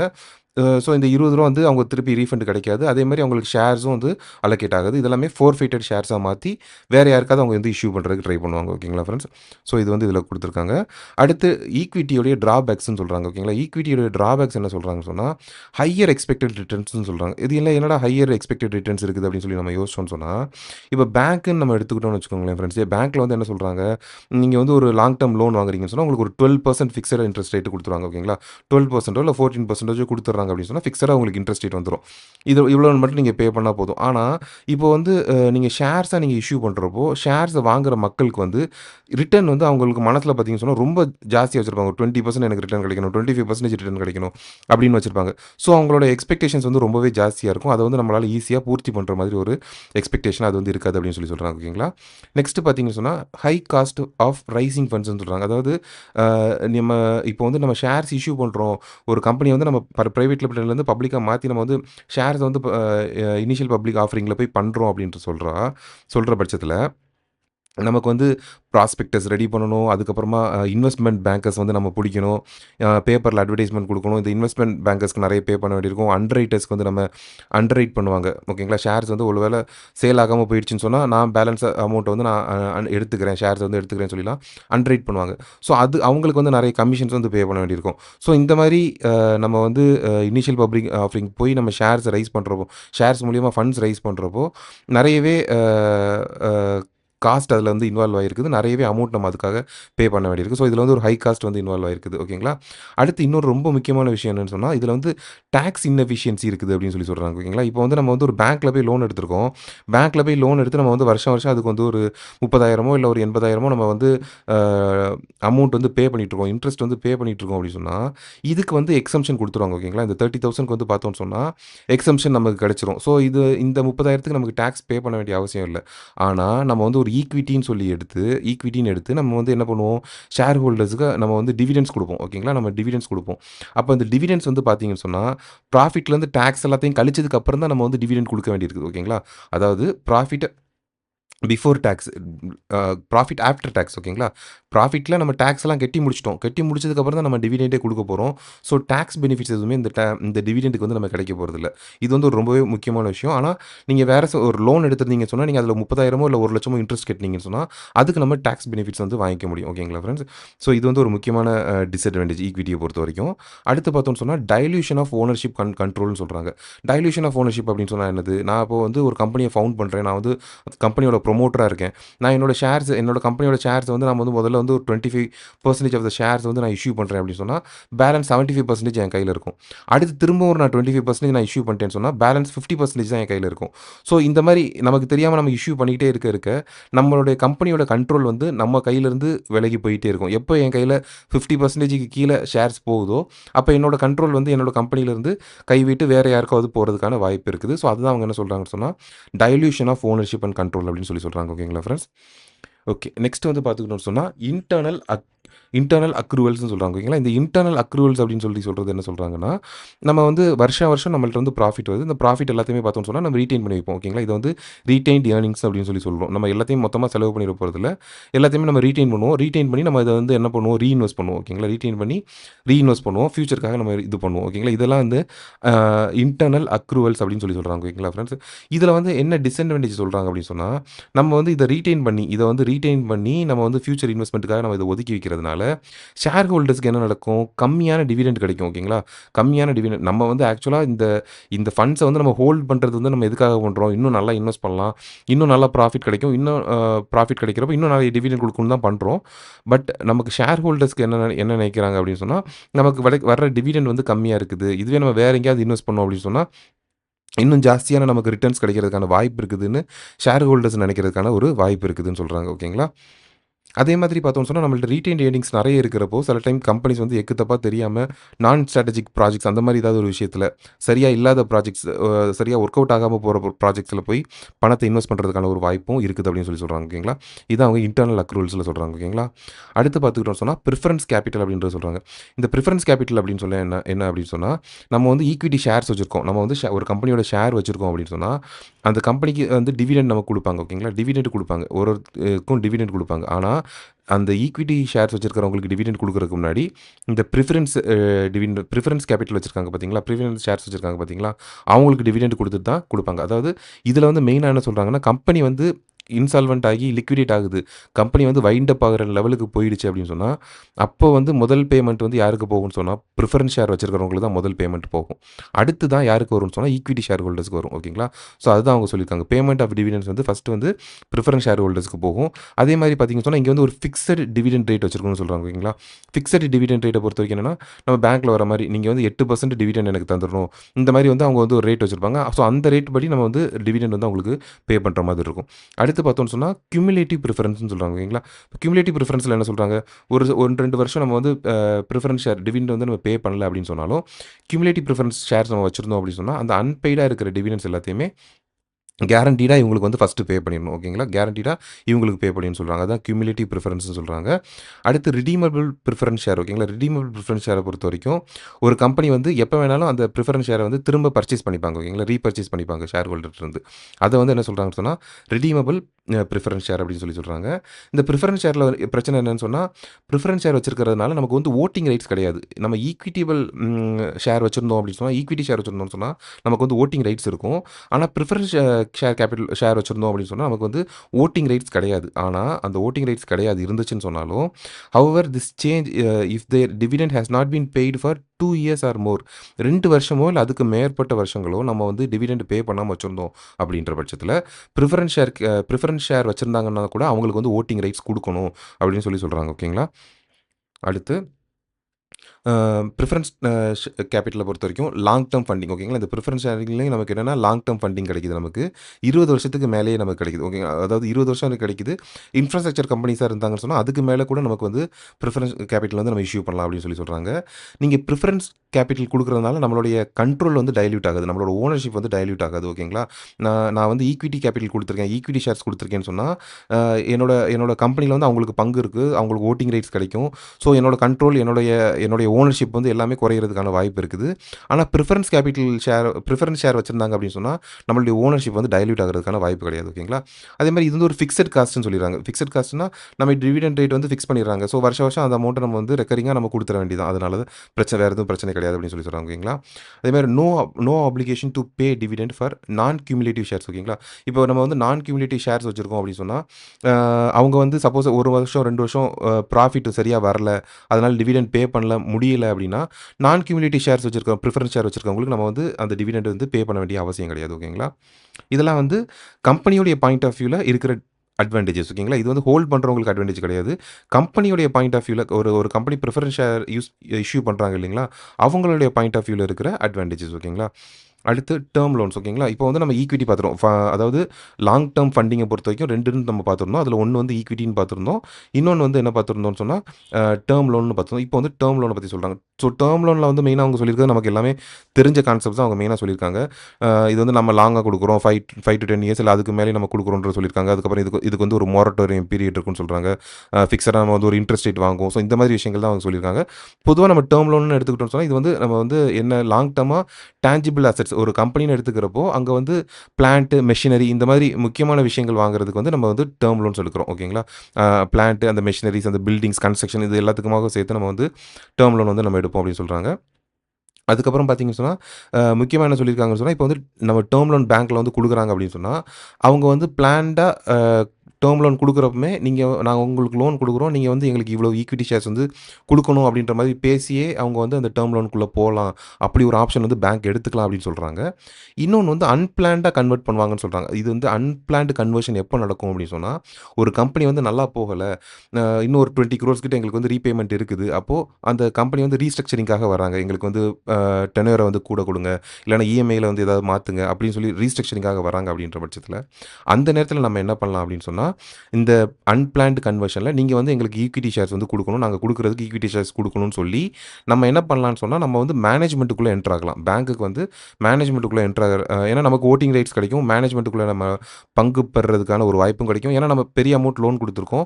மேனேஜ்மென்ட்ல நம்ம கண்ட்ரோல் பண்றோம் அப்படின்ற பட்சத்தில, அவங்க வந்து கரெக்ட்டான ஃபினான்ஷியல் பாத்ல போறாங்களா? கரெக்ட்டான டெசிஷன்ஸ் எடுக்குறாங்களான்றத வந்து பேங்க்கும் வந்து மேற்பார்வை பார்க்க முடியும். ஓகேங்களா? ஸோ இந்த அக்ரீமெண்ட் மூலியமா ஒரு ஒரு ஒரு பேங்க் வந்து உள்ள வராங்க. ஒரு டெர்ம் லோன்ல உள்ள இஷ்யூ பண்றாங்கன்னு சொன்னா, பொதுவா பார்த்தோம்னு சொன்னா அவங்க மேனேஜ்மென்ட்லயும் பார்ட்டிசிபேட் பண்ணுவாங்க. அவங்க எடுக்கிற ஃபினான்ஷியல் டெசிஷன்ஸ்ல இது பண்ணுவாங்க. ரிப்போர்ட்டிங் அண்ட் மானிட்டரிங் நம்ம டெர்ம் லோன் அக்ரீமென்ட்க்குள்ள போறோம்னு சொன்னா, நம்ம வந்து ப்ராப்பரா ரிப்போர்ட் பண்ணணும். அதே மாரி டெர்ம் லோன்ஸ் வந்து பேங்க்ஸ் மானிட்டரும் பண்ணுவாங்க. ஓகேங்களா? அடுத்து டெர்ம் லோன்ஸ்ல இருக்கிற அட்வான்டேஜஸ் என்ன சொல்றாங்க அப்படின்னு சொன்னா, இது வந்து ரிஸ்க் கேபிட்டல் அட் ஃபிக்ஸட் காஸ்ட்ன்னு சொல்றாங்க. ஓகேங்களா? அதாவது நம்ம ஈக்விட்டி கேபிட்டல பொறுத்தவரைக்கும் அது வந்து ம ஷேர் ஹோல்டர்ஸ் வந்து நிறையவே எதிர்பார்ப்பாங்க அப்படின்னு சொல்லி பார்த்தோம். இது வந்து ரிஸ்க் கேபிட்டல். டெர்ம் லோனும் ரிஸ்க் கேபிட்டல். ஏன்னா பொதுவா பார்த்தோம்னு சொன்னா, ஒரு கம்பெனி வந்து ஸ்டார்ட் பண்றாங்க அப்படின்னு சொன்னா, யாரும் அவ்வளோ ஈஸியா வந்து பணம் வந்து போட மாட்டாங்க. அது வந்து ஒரு ரிஸ்கியான ஒரு விஷயம் தான். ஸோ இங்க வந்து இந்த ரிஸ்க் கேபிட்டல் நமக்கு வந்து ஒரு ஃபிக்ஸட் காஸ்ட்ல கிடைச்சிருது அப்படின்னு சொல்றாங்க. மாசம் மாசம் நம்ம இவ்வளோ அமௌண்ட் பே பண்ணா போதும் அப்படின்னு சொல்றாங்க. 2வது வந்து சீப்பர் டியூ டூ இன்ஃப்ளேஷன் அப்படி சொல்றாங்க. இந்த சீப்பர் டியூ டூ இன்ஃப்ளேஷன பொறுத்தவரைக்கும் என்ன அப்படின்னு சொன்னா, இப்போ வந்து நம்ம வந்து இன்னைக்கு வந்து ரூ. 1,00,00,000 வந்து லோன் வாங்கியிருக்கோம் அப்படின்னு சொன்னா, நம்ம வந்து அத மாசம் மாசமோ இல்ல மாசம் மாசம் நம்ம அத வந்து பே பண்ணிட்டு இருப்போம். இப்போ இன்னைக்கு நம்ம ரூ. 1,00,00,000க்கு ஒரு 5 மெஷின்ஸ் நம்மளால வாங்க முடிஞ்சுன்னு சொன்னா, 5 வருஷம் கழிச்சு அந்த ரூ. 1,00,00,000ல நம்ம 5 மெஷின்ஸ் நம்மளால வாங்க முடியாது. ஆனா பேங்க்குக்கு போற அமௌண்ட்ட நம்ம பார்த்தோம் அப்படின்னு சொன்னா, பேங்க்குக்கு வந்து மாசம் மாசம் கட்டுற அமௌண்ட் இருக்குது இல்லைங்களா? அதோட பர்ச்சேசிங் பவர் வந்து குறைஞ்சுக்கிட்டே தான் இருக்கும். ஸோ இது வந்து பேங்க்குக்கு வந்து ஒரு நெகட்டிவ் சைடா தான் இருக்கும். ஆனா பேங்க் வந்து அத வந்து கால்குலேட் பண்ணி இன்ட்ரெஸ்ட்ல வந்து அவங்க ரெடி பண்ணிப்பாங்க. இன்ட்ரெஸ்ட் பிரீமியம்ல அத வந்து ரெடி பண்ணியிருப்பாங்க. பட் இருந்தாலும் இது வந்து ஒரு அட்வான்டேஜா சொல்றாங்க. ஓகேங்களா? சீப்பரா இருக்கும். இன்ஃப்ளேஷன் காஸ்ட் இருக்கிறதுனால, நம்ம ஃபியூச்சர்ல கெட்ட போற பணத்தோட மதிப்பு வந்து இன்னைக்கு கெட்ட போற பணத்தோட மதிப்ப விட கம்மி தான். அதனால வந்து இன்ஃப்ளேஷன்னால இது வந்து சீப்பா இருக்கும் அப்படின்றத சொல்றாங்க. ஓகேங்களா? அடுத்து டாக்ஸ் டிடக்டபிள் இன்ட்ரெஸ்ட். நான் அது வந்து முன்னாடியே உங்கள்ட்ட சொன்ன மாதிரி, இப்போ நம்ம ரூ. 30,000 மாசம் மாசம் நம்ம கட்டுறோம், இன்ட்ரெஸ்ட் கட்டுறோம் அப்படின்னு சொன்னா, அந்த ரூ. 30,000க்கு வந்து இன்ட்ரெஸ்ட் வந்து டாக்ஸ் பெனிஃபிட்ஸ் நம்ம வாங்கிக்கலாம். டாக்ஸ்ல கணக்கு காட்டி நம்ம வந்து ப்ராஃபிட்ல வந்து இந்த 30% நம்ம வந்து கழிச்சுக்க முடியும். ஓகேங்களா? டிடக்ஷன்ஸ் வந்து வாங்கிக்க முடியும். அடுத்து இன்கல்குலேட்ஸ் டிசிப்ளின். இந்த டிசிப்ளின் என்ன சொல்றாங்க, இந்த மாதிரி ஒரு லோன் எடுத்திருக்கோம் அப்படின்றப்போ நம்ம ப்ராப்பரா டிசிப்ளின்டா வேலைகளை செய்வோம். இந்த ப்ராப்பரா இந்த லோனை வந்து பே பண்றதுக்கான வழிமுறைகள் நம்ம செய்வோம். அது மூலியமா ஒரு டிசிப்ளின் வரும் அப்படின்றத சொல்லியிருக்காங்க. அடுத்து lower cost of rising than IPO. நம்ம முன்னாடியே சொன்ன மாதிரி ஒரு ஐபிஓல போய் நம்ம வந்து ஃபண்ட்ஸ வந்து வாங்குறோம், மக்கள்ட்ட இருந்து வாங்குறோம் அப்படின்னு சொன்னா, அது வந்து ஜாஸ்தி செலவாகும். ஆனா, பேங்க்ல போய் நம்ம ஒரு டெர்ம் லோன் எடுக்கிறோம் அப்படின்றப்போ, அத ரைஸ் பண்ற காஸ்ட் வந்து கொஞ்சம் கம்மியா தான் இருக்கும் அப்படின்னு சொல்லி சொல்றாங்க. ஓகேங்களா? இதுல வந்து டிஸ்அட்வான்டேஜஸ் சொல்றாங்க. டிஸ்அட்வான்டேஜஸ் என்ன சொல்றாங்க அப்படின்னு சொன்னா, இவங்க வந்து மெயினா டிஸ்அட்வான்டேஜ் என்னன்னா, அவங்க வந்து மேனேஜ்மென்ட்ல தலையிட முடியும். ஸோ மேனேஜ்மென்ட்ல தலையிடுறாங்க அப்படின்ற பட்சத்தில, நம்மளுடைய டெவலப்மெண்ட்ஸ்ல சில இடங்கள்ல நமக்கு வந்து ஒரு ஹிண்ட்ரன்ஸ் வர்றதுக்கான வாய்ப்புகள் இருக்குது அப்படின்னு சொல்லி சொல்றாங்க. ஓகேங்களா? அதே மாரி முக்கியமா என்னன்னு சொன்னா, நம்ம வந்து டெர்ம் லோன் வந்து நம்ம எடுக்கிறோம் அப்படின்னு சொன்னா, நம்மளுடைய கிரெடிட் ரேட்டிங்ல வந்து அது வந்து ஒரு பாதிப்பா தான் இருக்கும்னு சொல்றாங்க. ஓகேங்களா? எப்பவுமே இந்த டெப்ட் ஈக்விட்டி ரேஷியோ அப்படின்னு சொல்லி சொல்றாங்க. டெப்ட் ஈக்விட்டி ரேஷியோ ஒரு கம்பெனி வந்து எவ்வளோ டெப்ட்டா எடுத்திருக்காங்க, கேப்பிட்டல்ல வந்து எவ்வளோ வந்து கடனா வாங்கியிருக்காங்க, எவ்வளோ வந்து ஈக்விட்டியா ரைஸ் பண்ணியிருக்காங்க. பொதுவா பார்த்தோம்னு சொன்னா, இந்த டெப்ட் ஈக்விட்டி ரேஷியோடைய நல்ல ரேஷியோ அப்படின்னு சொன்னா 2:1 அப்படின்னு சொல்லி சொல்றாங்க. ஓகேங்களா? 1 மடங்கு ஈக்விட்டி இருந்துச்சுன்னு சொன்னா, அதில 2 மடங்கு வந்து நம்ம டெப்ட் வந்து எடுத்திருந்திருக்கலாம் அப்படின்னு சொல்லி சொல்றாங்க. ஓகேங்களா? ஆனா, இது வந்து என்ன பண்ணுது, நம்ம கிரெடிட் ரேட்டிங் கம்பெனிஸ் வந்து நமக்கு ரேட் பண்றாங்க அப்படின்னு சொன்னா, நம்ம இந்த மாதிரி இருக்கிறோம். டெப்ட் ஈக்விட்டியா டெப்ட் வந்து நமக்கு இருக்குது அப்படின்னு சொன்னா, அத வந்து கம்மியா ரேட் பண்றாங்க அப்படின்னு சொல்லி சொல்றாங்க. ஓகேங்களா? இது வந்து ஒரு டிஸ்அட்வான்டேஜா இருக்குது. அதுக்கப்புறமா டெப்ட் ட்ராப்ல நம்ம மாட்டிக்கிறதுக்கான வாய்ப்பு இருக்குது. கடன் கடன் கடன் சூழல்லயே நம்ம வந்து மாட்டிக்கிறதுக்கான ஒரு வாய்ப்பு இருக்குது. அதே மாரி மாசம் மாசம் ஒரு ஃபிக்ஸடா ஒரு அமௌண்ட் நம்ம போட்டுட்டு இருக்கணும். இது வந்து ஒரு தலைவலியா இருக்கிற மாதிரி இருக்கலாம். ஓகேங்களா? நெக்ஸ்ட்டு நெக்ஸ்ட் யூனிட் ஓகேங்களா. யூனிட் 8 வந்து ஃபினான்ஷியல் லிவரேஜஸ் ஓகேங்களா. ஃபினான்ஷியல் அண்ட் ஆப்பரேட்டிங் லிவரேஜஸ் பத்தி பேசுறாங்க. ஓகேங்களா. இந்த ஃபினான்ஷியல் லிவரேஜ் அப்படின்னு சொன்னா என்ன சொல்றாங்க அப்படின்னு சொன்னா, is a business strategy where a company uses borrowed money ஓகேங்களா. பாரோட் மனி டெப்ட் to finance the purchase of assets ஓகேங்களா. அதாவது என்னன்னா, இங்க வந்து என்ன பண்றாங்கன்னா, ஒரு கம்பெனி வந்து பாரோட் மணிய அசெட்ஸ் பர்ச்சேஸ் பண்றதுக்காக பயன்படுத்துறாங்கன்னு சொல்றாங்க. இதுல அவங்க எப்படி வர்றாங்க அப்படின்னா, நீங்க வந்து நான் வந்து ஒரு கம்பெனி நடத்துறேன். நான் வந்து ஈக்விட்டி கேப்பிட்டல் தான் வச்சிருக்கேன். ஓகேங்களா ஃப்ரெண்ட்ஸ். நான் வந்து ஈக்விட்டி வாங்கியிருக்கேன். நான் ஈக்விட்டி ஷேர்ஸ் மூலியமா எவ்வளோ ரூ. 10,00,000 வாங்கிட்டேன். மக்கள்ட்டருந்து ரூ. 10,00,000 வாங்கிட்டேன். இந்த ரூ. 10,00,000 தான் நான் இன்வெஸ்ட் பண்ணுவேன். ஓகேங்களா. இந்த ரூ. 10,00,000 நான் இன்வெஸ்ட் பண்ணுவேன். இந்த ரூ. 10,00,000 இன்வெஸ்ட் பண்ணி எனக்கு ஒரு ரிட்டர்ன் கிடைக்கும். எனக்கு வந்து ஒரு ரிட்டர்ன் கிடைக்குது அப்படின்றப்போ, என்ன நடக்கும்? ஒரு ஏர்னிங்ஸ் பெர் ஷேர் வரும். எனக்கு ஒரு ஷேருக்கும் நான் ரூ. 10,00,000 ரூ. 10,00,000 வந்து மக்கள்ட்டருந்து ஷேர இஷ்யூ பண்ணி வாங்கிட்டேன். ஓகேங்களா. ஷேர இஷ்யூ பண்ணி வாங்கிட்டேன். அப்போ நான் அந்த பணத்த இன்வெஸ்ட் பண்ணி எனக்கு ஒரு ப்ராஃபிட் கிடைக்கும். ஓகேங்களா. அந்த ப்ராஃபிட்ல இப்போ ரூ. 10,00,000 வாங்கியிருக்கேன் இல்லைங்களா? நான் வந்து இந்த ரூ. 10,00,000யும் பார்த்தீங்கன்னு சொன்னா, அ ஒரு ஒரு 20,00,000 ஷேர்ஸ் இஷ்யூ பண்ணி வாங்கியிருக்கேன்னு வச்சுக்கலாம். ஓகேங்களா. ஒரு 20,00,000 ஷேர்ஸ் இஷ்யூ பண்ணி வாங்கியிருக்கிறேன்னு வச்சுக்கோங்க. ஸோ இந்த வர்ற ப்ராஃபிட்ல அந்த 20,00,000 ஷேர் ஹோல்டர்ஸ் இருக்காங்க இல்லைங்களா? அவங்க எல்லாருக்குமே அந்த பங்கு போகும். ஓகேங்களா. அந்த எல்லாருக்குமே அந்த பங்கு போகும். அப்ப அப்ப என்ன நடக்கும்? நான் இன்னும் திருப்பி நான் இன்வெஸ்ட் பண்றேன். இன்னும் நான் திருப்பி இன்வெஸ்ட் பண்றேன்னு சொல்லிட்டு நான் மக்கள்ட்ட 20,00,000 வாங்குறேன்னு சொன்னா, இந்த ஷேர்ஸ் வந்து இன்கிரீஸ் ஆகிட்டே போகும். அப்போ ஒரு பக்கம் ஷேர்ஸ் வந்து இன்கிரீஸ் ஆக ஏர்னிங்ஸ் பெர் ஷேர்ன்றது பெரிய லெவல்ல டெவலப் ஆகாது. ஓகேங்களா ஃபிரெண்ட்ஸ். புரியுதுங்களா? நான் வந்து ஷேர்ஸ இஷ்யூ பண்ணி நான் வந்து மணி ரைஸ் பண்ணி, ஃபண்ட் ரைஸ் பண்ணி, அது மூலியமா நான் ஒரு இன்வெஸ்ட் பண்ணி, நான் வந்து ஒரு ப்ராஃபிட்ட ஜெனரேட் பண்றேன் அப்படின்றப்போ, அதிலிருந்து வர்ற பணம் வந்து இந்த ஈக்விட்டில இருக்கிற எல்லா ஷேர்ஸுக்கும் டிவைட் ஆகும். திரும்பியும் எனக்கு வந்து இன்னும் நான் பணத்த ஜெனரேட் பண்ணி, இன்னும் நான் இன்வெஸ்ட் பண்ணி, இன்னும் நான் ப்ராஃபிட் எடுக்கிறேன்றப்போ, இன்னும் நான் ஷேர்ஸ் இஷ்யூ பண்ணுவேன். அப்ப அடிக்கடி நான் ஷேர்ஸ் இஷ்யூ பண்ணி, அது மூலியமாவே நான் ப்ராஃபிட் வாங்கிட்டு இருந்தேன்னு சொன்னா, ஏர்னிங்ஸ் பெர் ஷேர்ன்றது வந்து கான்ஸ்டன்ட்டா தான் இருக்கும். பெரிய லெவல்ல டெவலப் ஆகுறதுக்கு வாய்ப்பு இல்ல. அப்ப இத என்ன பண்றேன்னு சொன்னா, நான் வந்து கடன் வாங்க போறேன். ஓகேங்களா. என்னோட ஷேர் ஹோல்டர்ஸ் வந்து 10,00,000 பேர் தான் இருப்பாங்க. 10,00,000 பேர் இல்ல 20,00,000 பேர் தான் இருப்பாங்க. நான் என்ன பண்றேன், அவங்களுக்கு எல்லாருக்குமே ஏர்னிங்ஸ இன்கிரீஸ் பண்ணணும்னு சொன்னா, நான் ஷேர்ஸ வாங்கி ஃபண்ட்ஸ் வாங்காம, ஷேர்ஸ வித்து ஃபண்ட்ஸ் வாங்காம, லோன் எடுத்து ஃபண்ட்ஸ் வாங்குறேன். ஓகேங்களா. லோன் எடுத்து ஃபண்ட்ஸ் வாங்குறேன். அப்ப என்ன ஆகும்? 10,00,000 ஷேர் ஹோல்டர்ஸ் தான் இருப்பாங்க. ஓகேங்களா. 10,00,000 இல்ல 20,00,000 ஷேர் ஹோல்டர்ஸ் தான் இருப்பாங்க. இந்த லோன் எடுத்து நான் இன்வெஸ்ட் பண்ணுவேன். ஓகேங்களா. லோன்ல இருந்து பணத்த எடுத்து நான் இன்வெஸ்ட் பண்ணுவேன். அதனால எனக்கு ஒரு ப்ராஃபிட் வரும். அப்போ அந்த ப்ராஃபிட் வரும்போது இதுல இருக்க இந்த 10,00,000 இல்ல 20,00,000 இருக்கிற ஷேர் ஹோல்டர்ஸ்க்கு இன்னும் ப்ராஃபிட் இன்கிரீஸ் ஆகும். ஓகேங்களா. ஷேர்ஸ வந்து நம்ம அதிகப்படுத்தாம, லோன் மூலியமா நம்ம ஃபண்ட்ஸ் வாங்குறதுனால, ஏர்னிங்ஸ் பெர் ஷேர வந்து நம்மளால இன்கிரீஸ் பண்ண முடியும். ஓகேங்களா. அதுதான் என்ன சொல்றாங்கன்னா, ஃபினான்ஷியல் லிவரேஜ் அப்படின்னு சொல்றாங்க. ஓகேங்களா. ஃபினான்ஷியல் லிவரேஜ்ன்னு சொல்றாங்க. ஓகேங்களா. ஸோ இந்த லிவரேஜ்ல வந்து என்ன பிரச்சனை இருக்குதுன்னு சொன்னா, நம்ம வந்து அளவுக்கு அதிகமா கடன வாங்கி மட்டுமே நம்ம இன்வெஸ்ட் பண்ணி போயிறக்கூடாது. அது வந்து டபுள் சைடட் ஸ்வாட் அப்படின்னு சொல்றாங்க. ஓகேங்களா. டபுள் சைடட் ஸ்வாடாவும் இருக்கும்னு சொல்றாங்க. ஸோ இதோட டிகிரி ஆஃப் ஃபினான்ஷியல் லிவரேஜ்ன்னு சொல்றாங்க. இந்த டிகிரி ஆஃப் ஃபினான்ஷியல் லிவரேஜ்ல எந்த லெவல்ல இருந்தா எப்படி நம்மள பாதிக்கிறதுக்கான வாய்ப்பு இருக்குது அப்படின்னு சொல்றாங்க. டிகிரி ஆஃப் ஃபினான்ஷியல் லிவரேஜ்ல டெஃபினிஷனா என்ன சொல்றாங்கன்னா, is a numerical ratio that measures the sensitivity of a companies earnings per share. ஓகேங்களா. ஒரு கம்பெனியுடைய ஏர்னிங்ஸ் பெர் ஷேருடைய சென்சிட்டிவிட்டியை மெஷர் பண்றாங்க. எப்படி ஒரு ஆப்பரேட்டிங் ப்ராஃபிட் மாறும்போது ஏர்னிங்ஸ் பெர் ஷேர் வந்து எப்படி மாறுது. ஓகேங்களா. ஆப்பரேட்டிங் ப்ராஃபிட் வந்து ஏறும்போதோ இல்ல இறங்கும்போதோ ஏர்னிங்ஸ் பெர் ஷேர் வந்து அதுக்கு எப்படி ரியாக்ட் பண்ணுது, அதுக்கு எப்படி சென்சிட்டிவா இருக்குது அப்படின்றது தான் இந்த இதில சொல்றாங்க. ஓகேங்களா. இப்ப இதில உதாரணத்துக்கு நம்ம எடுத்துக்கிட்டோம்னு சொன்னா, இப்ப சேல்ஸ் வந்து பார்த்தோம்னு சொன்னா, ஒரு ரூ. 24,00,000 சேல்ஸ் நடக்குது ஓகேங்களா? ரூ. 24,00,000 சேல்ஸ் நடக்குது. ஒண்ணொண்ணும் ₹100 பெர் யூனிட் வச்சு ஓகேங்களா? ஒரு ஐட்டமும் 24,000 யூனிட் வந்து சேல் பண்ணியிருக்காங்க. ₹100 பெர் யூனிட் வச்சு சேல் பண்ணியிருக்காங்க ஓகேங்களா? இதோட வேரியபிள் காஸ்ட் பார்த்தோம்னு சொன்னா, 50,000 இருக்குதுன்னு சொல்றாங்க. 50% ஆஃப் த சேல்ஸ் வந்து வேரியபிள் காஸ்ட்ன்னு சொல்றாங்க. அதாவது வேரியபிள் காஸ்ட்ட பொறுத்தவரைக்கும் பார்த்தோம்னு சொன்னா, இந்த சேல்ஸ் வந்து கூட வேரியபிள் காஸ்ட் வந்து கூடிட்டே இருக்கும். அதாவது ரா மெட்டீரியல்ஸ் இப்ப நம்ம ரா மெட்டீரியல் எடுத்துக்கிட்டோம்னு சொன்னா, சேல்ஸ் கூடுது அப்படின்னு சொன்னா, நமக்கு நெறைய பொருட்கள் தயாரிக்க வேண்டியிருக்கும். அப்ப நமக்கு ரா மெட்டீரியல்ஸ் நெறைய வாங்க வேண்டியிருக்கும். சேல்ஸ் கூட நமக்கு பேக்கேஜிங் ஒர்க் நெறைய இருக்கும். டிரான்ஸ்போர்ட்டிங் ஒர்க் நெறைய இருக்கும். ஸோ, அது மூலியமா நமக்கு வந்து காஸ்ட் வந்து கூடிக்கிட்டே இருக்கும். ஸோ, சேல்ஸ பொறுத்து மாறுறது வந்து இந்த வேரியபிள் காஸ்ட்ன்னு சொல்றாங்க ஓகேங்களா? இந்த ஃபிக்ஸட் காஸ்ட்ட பொறுத்தவரைக்கும் என்னன்னு சொன்னா, பிளான்ட், மெஷினரி அதுக்கப்புறமா பார்த்தோம்னு சொன்னா, நம்மளுடைய சேலரீஸ் அதுக்கப்புறமா ரென்ட் இந்த மாரி விஷயங்கள் நமக்கு வந்து ஃபிக்ஸடா இருக்கும். எல்லா வருஷமும் இல்ல எல்லா மந்த்ஸும். ஸோ, அத வந்து என்ன சொல்றோம்னு சொன்னா, ஃபிக்ஸட் காஸ்ட் அப்படின்னு சொல்றோம் ஓகேங்களா? ஸோ, இப்ப இந்த இங்க என்ன சொல்றாங்க, வேரியபிள் காஸ்ட் வந்து 50% இருக்குன்னு சொல்றாங்க. 50% ஆஃப் த சேல்ஸ் வந்து வேரியபிள் காஸ்ட்ன்னு சொல்றாங்க ஓகேங்களா? இந்த இந்த வேரியபிள் காஸ்ட்ல வந்து காஸ்ட் ஆஃப் த குட்ஸ் சோல்டும் வரும் ஓகேங்களா friends? Cost of the goods சோல்டும் இந்த வேரியபிள்ல தான் வருது. ஃபிக்ஸட் காஸ்ட் வந்து 10 லேக்ஸ்ன்னு சொல்றாங்க ஓகேங்களா? இப்ப பாரோட் கேபிட்டல் வந்து பார்த்தீங்கன்னு சொன்னா, ரூ. 10,00,000 வாங்கியிருக்காங்க. ஈக்விட்டி ஷேர் வந்து 10,00,000 வாங்கியிருக்காங்க ஓகேங்களா? ஷேர் கேபிட்டல் மூலியமா 10,00,000 வாங்கியிருக்காங்க. பாரோட் கேபிட்டல் வந்து ரூ. 10,00,000. இந்த பாரோட் கேபிட்டல்ல பார்த்தீங்கன்னு சொன்னா 10% இன்ட்ரெஸ்ட் வந்து பே பண்ணணும்னு சொல்றாங்க ஓகேங்களா? இப்ப இங்க வந்து இயர்னிங்ஸ் பிஃபோர் இன்ட்ரெஸ்ட் அண்ட் டாக்ஸ்ன்னு சொல்லி நம்ம எடுத்துக்கிட்டோம்னா என்ன வரும்?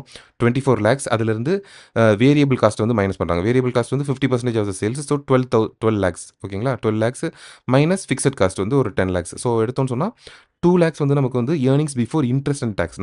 நம்ம இன்ட்ரெஸ்ட்டையும், டாக்ஸையும் கட்டுறதுக்கு முன்னாடி நமக்கு ரூ. 2,00,000 வருது ஓகேங்களா? இப்ப இதில நம்ம டாக்ஸ வந்து மைனஸ் பண்ணிடலாம் ஓகேங்களா? சாரி இன்ட்ரெஸ்ட் வந்து நம்ம மைனஸ் பண்றோம். இன்ட்ரெஸ்ட் நம்ம மைனஸ் பண்றோம் அப்படின்னு சொன்னா 1 லேக் ஓகேங்களா? 10 லேக்ஸ்க்கு 10% வச்சு அப்போ 1 லேக் வருது ஓகேங்களா? ஸோ 1 லேக் வந்து 1 லேக் 2 லேக்ஸ்ல மைனஸ் பண்றப்போ நமக்கு வந்து இபிடி இயர்னிங்ஸ் பிஃபோர் டாக்ஸ் வந்து நமக்கு வந்து 1 லேக் கிடைக்குது ஓகேங்களா ஃப்ரெண்ட்ஸ்? ஸோ 1 லேக் கிடைச்சதுக்கு அப்புறமா டிகிரி ஆஃப் ஃபினான்ஷியல் லிவரேஜ் நம்ம எப்படி கால்குலேட் பண்றோம்னு சொன்னா, earnings before interest and tax earnings before இபி18 சொல்றாங்க இல்லைங்களா ஃப்ரெண்ட்ஸ்? இபி18 சொல்றாங்க இல்லைங்களா? இதுதான் வந்து என்னன்னு பார்த்தீங்கன்னா, ஆப்பரேட்டிங் ப்ராஃபிட் ஓகேங்களா? நமக்கு ஆப்பரேட்டிங் ப்ராஃபிட் தான் என்ன சொல்றாங்கன்னா, earnings before interest and tax. இன்ட்ரெஸ்ட்டையும், டாக்ஸையும் கழிக்கிறதுக்கு முன்னாடி நமக்கு ராவா வர்ற ப்ராஃபிட் இருக்குது பார்த்தீங்களா? அதுதான் வந்து ஆப்பரேட்டிங் ப்ராஃபிட் அப்படின்னு சொல்றாங்க ஓகேங்களா? ஸோ இபி18ன்றதும் சொல்லலாம். இல்ல ஆப்பரேட்டிங் ப்ராஃபிட்ன்னு சொல்லலாம். Operating profit divided by EBD earnings before tax ஓகேங்களா? டாக்ஸுக்கு முன்னாடி. ஸோ அத நம்ம அ போடுறப்போ என்ன வருது? நமக்கு வந்து 2 வருது ஓகேங்களா? 2 லேக்ஸ் டிவைட் பை 1 லேக் நமக்கு வந்து 2 வருது.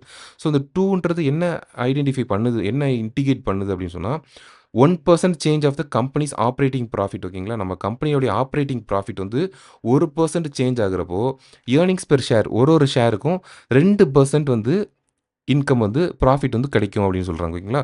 1% ஆப்பரேட்டிங் ப்ராஃபிட் கூடிச்சுன்னு சொன்னா, 2% வந்து நமக்கு இயர்னிங்ஸ் பெர் ஷேர் வந்து கூடும்னு சொல்றாங்க. எது மூலியமா? நம்ம இப்ப கடன் வாங்கியிருக்கோம் இல்லைங்களா?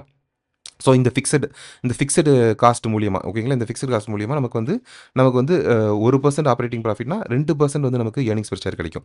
ஓகேங்களா? இதில வந்து என்ன பிரச்சனை அப்படின்னு சொன்னா, ஸோ இது வந்து நம்ம ஹையர் ஆக்கிட்டே போகணுன்ற நெனப்புல நம்ம பண்ணிட்டோம் அப்படின்னு சொன்னா, சப்போஸ் ஒரு வேள ஜாஸ்தியா 1% இன்கிரீஸ் ஆகுறப்போ 2% இயர்னிங்ஸ் பெர் ஷேர் இன்கிரீஸ் ஆகுது. இதுவே 10% நமக்கு இன்கிரீஸ் ஆச்சுன்னு சொன்னா, அங்க 20% இன்கிரீஸ் ஆகும். இன்கிரீஸ் ஆகுறப்ப நல்லது.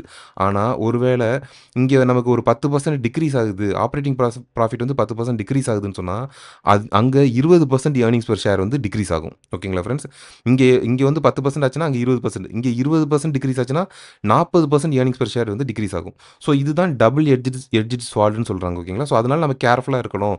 செட் பண்றப்போ எப்பவுமே பாசிட்டிவ் சைட மட்டும் பார்த்து செட் பண்ணிடக்கூடாது. ஸோ நெகட்டிவாவும் வர்றதுக்கு வாய்ப்பு இருக்குன்றதையும் மனசுல வச்சுக்கணும் அப்படின்ற சொல்றாங்க. ஓகேங்களா? நெக்ஸ்ட்டு ஆப்பரேட்டிங் லிவரேஜ் ஓகேங்களா? ஆப்பரேட்டிங் லிவரேஜ்ல வந்து எத பத்தி பேசுறாங்க அப்படின்னு சொன்னா, நம்ம இது வந்து எத மேக்னிஃபை பண்ணுது அப்படின்னு சொன்னா, சேல்ஸ் ஓகேங்களா? Effect of a change in sales and the companies operating profit ஓகேங்களா? சேல்ஸ் வந்து எப்படி ஆப்பரேட்டிங் ப்ராஃபிட்ட வந்து அஃபெக்ட் பண்ணுது அப்படின்றத அந்த ஆப்பரேட்டிங் லிவரேஜ்ல வந்து பேசுறாங்க. ஓகேங்களா? ம் அ ஆப்பரேட்டிங் அதாவது இந்த ஃபிக்ஸடு காஸ்ட் இருக்குது பார்த்தீங்களா? அது தாண்டி தான் ஆப்பரேட்டிங் ப்ராஃபிட்டாவே மாறும். நம்ம ஃபிக்ஸட் காஸ்ட்ட வந்து சேல்ஸ்லேருந்து கழிச்சதுக்கப்புறம் தான் நமக்கு வந்து ஆப்பரேட்டிங் ப்ராஃபிட்டுக்கு வரும். ஸோ அத தாண்டி ஃபிக்ஸட் காஸ்ட்ட தாண்டி ஆப்பரேட்டிங் ப்ராஃபிட்டுக்கு வரும்போது, ஒரு ஒரு சேல்ஸ்ல வர்ற மாறுதலும் ப்ராஃபிட்ட வந்து எப்படி மாற்றும்? என்ன சேஞ்சஸ் கொண்டு வரும்? இன்கிரீஸ் பண்ணுமா? டிக்ரீஸ் பண்ணுமா? அப்படின்றது தான் ஆப்பரேட்டிங் லிவரேஜ்ல பேசுறாங்க. இதுலயே நம்ம டிகிரி ஆஃப் ஆப்பரேட்டிங் லிவரேஜ் அப்படின்னு சொல்லி எடுத்துக்கிட்டோம் அப்படின்னு சொன்னா ஒரு எக்ஸாம்பிள் வச்சு பார்க்கலாம் ஓகேங்களா ஃப்ரெண்ட்ஸ். எக்ஸாம்பிள் வச்சு பார்க்கலாம். இப்போ சேல்ஸ் குவான்டிட்டி பார்த்தீங்கன்னு சொன்னா 1000 யூனிட்ஸ் ஓகேங்களா. 1000 யூனிட்ஸ் வந்து சேல்ஸ் ஆகுது. பிரைஸ் வந்து பார்த்தோம்னு சொன்னா ₹50 ஓகேங்களா. வேரியபிள் காஸ்ட் வந்து பார்த்தோம்னு சொன்னா ₹30. டோட்டல் ஃபிக்ஸட் காஸ்ட் பார்த்தீங்கன்னு சொன்னா ₹15,000 ஓகேங்களா. ஸோ இத வச்சுட்டு கான்ட்ரிபியூஷன்னு சொல்லி ஒண்ணு கண்டுபிடிக்கிறாங்க ஓகேங்களா. கான்ட்ரிபியூஷன் அப்படின்றது என்னன்னா, நம்மளுடைய சேல்ஸ் இருக்குது பார்த்தீங்களா, சேல்ஸ்லேருந்து வேரியபிள் காஸ்ட்ட மட்டும் நம்ம கழிச்சிட்டோம் அப்படின்னு சொன்னா, வர்றது தான் கான்ட்ரிபியூஷன் அப்படின்னு சொல்றாங்க ஓகேங்களா. இப்போ நம்ம சேல்ஸ்லேருந்து வேரியபிள் காஸ்ட்ட கழிச்சிட்டோம்னு சொன்னா எவ்வளோ வருது? இங்க பார்த்தீங்கன்னு சொன்னா ₹50,000 சேல்ஸு. அதுலேருந்து ₹30,000 நமக்கு வேரியபிள் காஸ்ட் நம்ம கழிச்சிட்டோம்னு சொன்னா, நமக்கு வந்து பார்த்தோம்னு சொன்னா ₹20,000 கான்ட்ரிபியூஷனா வருது. இத என்ன கான்ட்ரிபியூஷன் சொல்றாங்க அப்படின்னு சொன்னா, இந்த 20,000 வச்சு முதல்ல நம்மளுடைய ஃபிக்ஸட் காஸ்ட்ட கிளியர் பண்ணணும் ஓகேங்களா. ஃபிக்ஸட் காஸ்ட் இருக்கும் இல்லைங்களா, நமக்கு வந்து ஃபிக்ஸட் காஸ்ட் இருக்கும் இல்லைங்களா, அந்த ஃபிக்ஸட் காஸ்ட்ட கிளியர் பண்ணணும். அந்த ஃபிக்ஸட் காஸ்ட்ட கிளியர் பண்ணதுக்கு அப்புறம் வர்ற அமௌண்ட் தான் நமக்கு எதுல வரும்னு சொன்னா ப்ராஃபிட்டா மாறும். ஓகேங்களா ஃப்ரெண்ட்ஸ். அதுக்கப்புறம் வர்றது தான் நமக்கு வந்து ப்ராஃபிட்டா வரும். அதுதான் இது வந்து கான்ட்ரிபியூஷன் சொல்றாங்க. ஸோ ப்ராஃபிட் இபிஐடி வந்து என்ன சொல்றாங்கன்னு சொன்னா, 20,000 கான்ட்ரிபியூஷன் 20,000 கான்ட்ரிபியூஷன்லேருந்து 15,000 ஃபிக்ஸட் காஸ்ட்ட கழிச்சிட்டா நமக்கு வந்து 5,000 கிடைக்கும் ஓகேங்களா. இது வந்து earnings before interest and tax ஓகேங்களா. எவ்வளோ வந்து 5,000 வந்துருது. ஸோ இது வந்து இங்க டிகிரி ஆஃப் ஆப்பரேட்டிங் லிவரேஜ் ஓகேங்க. டிகிரி ஆஃப் ஆப்பரேட்டிங் லிவரேஜ் எப்படி கண்டுபிடிக்கிறாங்கன்னா, contribution divided by earnings before interest and tax. So அத போட்டோம்னு சொன்னா நமக்கு எவ்வளோ வருது? 4 வருது ஓகேங்களா. டிஓஎல் வந்து நமக்கு 4 வருது அப்படின்றது. ஸோ அப்போ இதுல என்ன சொல்றாங்க, 1% சேல்ஸ் இன்க்ரீஸ் ஆச்சுன்னு சொன்னா 4% நம்மளுடைய ஏர்னிங்ஸ் வந்து இன்க்ரீஸ் ஆகும்னு சொல்றாங்க. Earnings before interest and tax வந்து 1% சேல்ஸ் இன்க்ரீஸ் ஆகுறப்போ 4% நம்மளுடைய ஆப்பரேட்டிங் ப்ராஃபிட் அதாவது இபிஐடி வந்து இன்க்ரீஸ் ஆகும் அப்படின்றது சொல்றாங்க ஓகேங்களா. இதுவும் டபுள் எட்ஜஸ் ஸ்வாட் தான் ஓகேங்களா. நெக்ஸ்ட்டு கம்பைன் டோட்டல் லிவரேஜ் ஓகேங்களா. இந்த கம்பைன் டோட்டல் லிவரேஜில் என்ன பண்ணிடுறாங்க, ஆப்பரேட்டிங் லிவரேஜும் எடுத்துக்கிறாங்க, ஃபினான்ஷியல் லிவரேஜும் எடுத்துக்கிறாங்க ஓகேங்களா. லிவரேஜும் எடுத்துக்கிட்டு என்னதை கண்டுபிடிக்கிறாங்க அப்படின்னு சொன்னால், ஒரு சேல்ஸுக்கும் நம்மளுடைய ஏர்னிங்ஸ் பெர் ஷேர் ஓகேங்களா, ஷேர் ஹோல்டரோடைய ஏர்னிங்ஸ் வந்து ஏறுதா இல்லை இறங்குதா ஓகேங்களா. அதுதான் வந்து கம்பைன் டோட்டல் லிவரேஜில் சொல்கிறாங்க ஓகேங்களா. இதோடைய ஃபார்முலா என்ன சொல்கிறாங்க அப்படின்னு சொன்னால், டிகிரி இதனுடைய டிகிரி நம்ம கண்டுபிடிப்போம் இல்லைங்களா. இதோடைய டிகிரி ஆஃப் டோட்டல் லெவரேஜ்னு சொல்லலாம், இல்லைனா டிகிரி ஆஃப் கம்பைன் லெவரேஜ்னு சொல்லலாம் ஓகேங்களா. அது வந்து என்ன சொல்கிறாங்க, degree of operating leverage into degree of financial leverage ஓகேங்களா. ஸோ அந்த ரெண்டையுமே நம்ம மல்டிப்ளை பண்ணணும்னு சொன்னால் நம்ம என்ன கிடைக்கும்னு சொன்னால், contribution divided by EBD earning before tax கிடைக்கும் ஓகேங்களா. ஸோ இது ஒரு எக்ஸாம்பிள் எடுத்துக்கிட்டோம்னு சொன்னால், இப்போ வந்து ஒருத்தவங்க வந்து 10,000 யூனிட்ஸ் வந்து செல் பண்ணுறாங்க. அவங்க வந்து ப்ரைஸ் பெர் யூனிட் வந்து பார்த்தோம்னு சொன்னால் ₹200. வேரியபிள் காஸ்ட் வந்து ₹100. ஃபிக்ஸட் ஆப்பரேட்டிங் காஸ்ட் வந்து 4 lakhs. ஃபிக்ஸட் ஃபினான்ஷியல் காஸ்ட் வந்து 2 lakhs. இந்த ஃபிக்ஸட் ஃபினான்ஷியல் காஸ்ட்ன்றது தான் நமக்கு இன்ட்ரெஸ்ட் கட்டுறோம் ஓகேங்களா. இந்த ஆப்பரேட்டிங் காஸ்ட்ன்றது ரெண்ட் சேலரிஸ் எல்லாம் வந்துடும். ஃபிக்ஸட் ஃபினான்ஷியல் காஸ்ட்ன்றது வந்து நமக்கு லோன் கட்டுற பணம் ஓகேங்களா. அது வந்து 2 lakhs ஓகேங்களா. ஸோ இதை வச்சு நம்ம கண்டுபிடிக்கிறாங்க அப்படின்றப்போ என்ன கண்டுபிடிக்கிறாங்க, சேல்ஸ்லேருந்து வந்து எவ்வளோ வருது, ₹20 லட்சம் வருது ஓகேங்களா. 10,000 யூனிட் சேல் பண்ணுறாங்க, ₹200 வச்சு இப்போ 20 lakhs வருது. வேரியபிள் காஸ்ட் வந்து என்னது, 20,000 to 100 ஓகேங்களா. ஸோ 10 lakhs வருது. இதை நம்ம மைனஸ் பண்ணோம்னு சொன்னால் 10 lakhs வந்து கான்ட்ரிபியூஷனாக கிடைக்கும். அந்த கான்ட்ரிபியூஷனில் ஃபிக்ஸட் ஆப்பரேட்டிங் காஸ்ட் வந்து 4 lakhs போயிடுச்சுன்னு சொன்னால் இபிஐடி வந்து நமக்கு 6 lakhs கிடைக்கும். அதில் இன்ட்ரெஸ்ட் காஸ்ட் 2 lakhs கிடைச்சிட்டோம்னு சொன்னால் ஏர்னிங்ஸ் பிஃபோர் டேக்ஸ் வந்து நமக்கு 4 lakhs கிடைக்கும் ஓகேங்களா. ஸோ இதை வச்சு நம்ம கால்குலேட் பண்ணோம் அப்படின்னு சொன்னால், நம்மளுடைய டிகிரி ஆஃப் டோட்டல் லெவரேஜ் இருக்குது பார்த்தீங்களா, நமக்கு வந்து 2.5 கிடைக்குது ஓகேங்களா. 2.5 அப்போது 1% சேல்ஸ் இன்க்ரீஸ் ஆகிறப்போ ஏர்னிங்ஸ் வந்து நம்ம ஷேர் ஹோல்டர்ஸ்க்கு 2.5% வந்து இன்க்ரீஸ் ஆகுது ஓகேங்களா. ஸோ அதுதான் நம்ம இதில் தெரிஞ்சுக்கணும் ஓகேங்களா. ஓகே, நெக்ஸ்ட் வந்து யூனிட் 9 ஓகேங்களா. இதில் வந்து கேபிட்டல் இன்வெஸ்ட்மெண்ட் டெசிஷன்ஸ் ஓகேங்களா. இன்வெஸ்ட்மெண்ட் டெசிஷன்ஸ் வந்து எப்படியெல்லாம் எடுக்கிறாங்க அப்படின்றத பற்றி இதில் சொல்கிறாங்க ஓகேங்களா. ஒரு கம்பெனியுடைய வெல்த்தை நம்ம இன்க்ரீஸ் பண்ணணும் அப்படின்னு சொன்னால் நம்ம வந்து இன்வெஸ்ட்மெண்ட் டெசிஷன் அப்படின்றது ரொம்ப ரொம்ப முக்கியமான விஷயம். A company should accept an investment project only if the expected return from the project is greater than the return shareholders could achieve on their own by investing in other opportunities with a similar level of risk ஓகேங்களா. இந்த company வந்து ஒரு investment போகிறாங்க அப்படின்னு சொன்னால் அது என்ன மாதிரி இருக்கணும்னு சொன்னால், ஷேர் ஹோல்டரால் இந்த மாதிரி ஒரு ரிஸ்க் இருக்கிற ஒரு ஆப்பர்ச்சுனிட்டிக்குள்ளே போய் அவரால் இவ்வளோ எடுக்க முடியாது அப்படின்ற மாதிரி ஒரு ப்ராஜெக்ட்டை தான் நம்ம வந்து செலக்ட் பண்ணணும் அப்படின்னு சொல்கிறாங்க ஓகேங்களா. ஸோ இதில் வந்து மெயினாக ப்ராஜெக்ட் கேஷ் ஃப்ளோ வந்து எஸ்டிமேட் பண்ணுறதுக்கு வந்து ஒரு 3 ஸ்டெப் சொல்லியிருக்காங்க. அதில் வந்து இனிஷியல் இன்வெஸ்ட்மெண்ட் கேஷ் ஃப்ளோன்னு சொல்கிறாங்க. இனிஷியல் இன்வெஸ்ட்மெண்ட் கேஷ் ஃப்ளோ அப்படின்றது வந்து நம்ம லாங் டேர்ம் ஃபண்ட்ஸ் வாங்குறோம் இல்லைங்களா. ஸோ அதுதான் மெயினாக சொல்கிறாங்க. Long term capital expenditure and initial funding for the working capital. நம்ம லாங் டேர்மாக நம்ம வாங்குறதும் ஒர்க்கிங் கேபிட்டலுக்காக நம்ம வாங்குற கேஷ் ஃப்ளோ தான் இந்த இனிஷியல் இன்வெஸ்ட்மெண்ட் ஃப்ளோவில் சொல்கிறாங்க. அதுக்கப்புறமா பார்த்தீங்கன்னா ஆப்பரேட்டிங் கேஷ் ஃப்ளோவை பொறுத்த வரைக்கும் நம்ம வந்து டே டு டே ரன் பண்ணுறப்போ நம்ம வந்து சேல் பண்ணுவோம், அப்போ வந்து கேஷ் இன்ஃப்ளோ ஆகும். அதே மாதிரி சப்ளையர் கிட்ட இருந்து நம்ம ப்ராடக்ட் பர்ச்சேஸ் பண்ணுவோம், ரா மெட்டீரியல் பர்ச்சேஸ் போவோம், அப்போ வந்து கேஷ் வந்து அவுட்ஃப்ளோ ஃப்ளோ ஆகும். ஸோ ஆப்ரேட்டிங்கில் நடக்கிற டெய்லி கேஷ் ஃப்ளோஸை தான் இந்த ஆப்ரேட்டிங் கேஷ் ஃப்ளோவில் சொல்கிறாங்க. ஓகேங்களா? அடுத்து டெர்மினல் கேஷ் ஃப்ளோன்னு சொல்கிறாங்க. இந்த டெர்மினல் கேஷ் ஃப்ளோன்னு சொன்னால் கடைசியாக கம்பெனி வந்து வைண்ட் அப் பண்ணுறாங்க அப்படின்னு சொன்னால் அந்த அசெட்ஸ் எல்லாமே நம்ம க்ளோஸ் பண்ணியிருக்கோம் இல்லைங்களா? The net cash inflow that occurs at the very end of the project's economic life, it includes the sale proceeds of assets minus final payments. ஓகேங்களா? அசெட்ஸ்லேருந்து நம்ம பேமெண்ட்ஸ் எல்லாமே கழிச்சதுக்கப்புறம் இருக்கிறது தான் டெர்மினல் கேஷ் ஃப்ளோ சொல்கிறாங்க. ஓகேங்களா? அடுத்து இங்கே வந்து பார்த்தோம்னு சொன்னால் நெட் கேஷ் ஃப்ளோன்றதை எப்படி கண்டுபிடிக்கிறாங்கன்னு சொல்லி ஒரு ஒரு ஒரு ஒரு எக்ஸாம்பிள் சொல்கிறாங்க. ஓகேங்களா? அதாவது XYZ limited is evaluating the purchase of new machinery with depreciable base. ஓகேங்களா? Depreciable base of 1 lakh, expected economic life of 4 years and change in earnings before taxes and depreciation of rupees 45,000 in 2021. ஓகேங்களா? இவங்களுக்கு வந்து earnings before tax and depreciation வந்து 2021 45,000 வருது. Depreciation வந்து எப்படி வச்சுருக்காங்க சொன்னால் 20% டேக்ஸ் ரேட்டு, 20% வந்து டேக்ஸ் ரேட் வச்சுருக்காங்க. அதுக்கப்புறமா 30,000 வந்து 2022 வருது, 25,000 வந்து 2023 வருது, 30,000 வந்து 2024 வருது. ஓகேங்களா ஃப்ரெண்ட்ஸ்? இவங்க வந்து டெப்ரிஷியேஷன் வந்து ஸ்ட்ரெயிட் லைன் மெத்தடில் கால்குலேட் பண்ணுறாங்க. அப்போ ஸ்ட்ரெயிட் லைன் மெத்தடாக இருந்துச்சுன்னு சொன்னால் நம்மளுடைய அந்த மெஷினுடைய வேல்யூ வந்து பார்த்தீங்கன்னு சொன்னால் 1 lakh. ஓகேங்களா? ஸோ 1 lakh டிவைட் பை 4 அப்படின்னா ஒரு வருஷமும் 25,000 வச்சு அவங்க வந்து டெப்ரிஷியேட் பண்ணணும். ஒரு வருஷமும் 25,000 வந்து அந்த மெஷினோட வேல்யூலேருந்து நம்ம வந்து டிடெக்ட் பண்ண வேண்டியிருக்கும். ஓகேங்களா?